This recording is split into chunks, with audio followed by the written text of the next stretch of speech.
இந்த சம்பவத்துல இறுதியா நம்ம சொல்ற விஷயம் என்ன அப்படின்னா, கேரள அரசாங்கம் இதுல உரிய நடவடிக்கை எடுப்போம் அப்படின்னு சொல்லியிருக்கிறாங்க. 2வது திருவனந்தபுரம் புற்றுநோய் மையத்துல கொட்டப்பட்ட அந்த கழிவுகளுக்கும் எங்களுக்கும் பெரிய பொறுப்பு கிடையாது. நாங்க அதை சப் கான்ட்ராக்ட் விட்டுருக்கோம் அப்படின்னு சொல்றாங்க.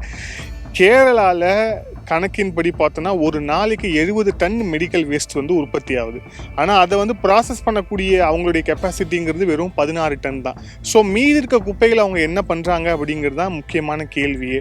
ஸோ அந்த கேள்விக்கு பதிலை சொல்லாமல் கான்ட்ராக்டர் மேலே பழிய போடுறதுல தான் கேரள அரசாங்கம் ரொம்ப குறியாக இருக்கிறாங்க. அப்படியே அந்த கான்ட்ராக்டர் தவறு பண்ணியிருக்காங்கன்னா அந்த கான்ட்ராக்டை இப்போ வரைக்கும் கேன்சல் பண்ணியிருக்காங்களா அப்படின்னா அதுவும் பண்ணலை. அப்போது கேரள அரசாங்கம் என்ன நினைக்குது?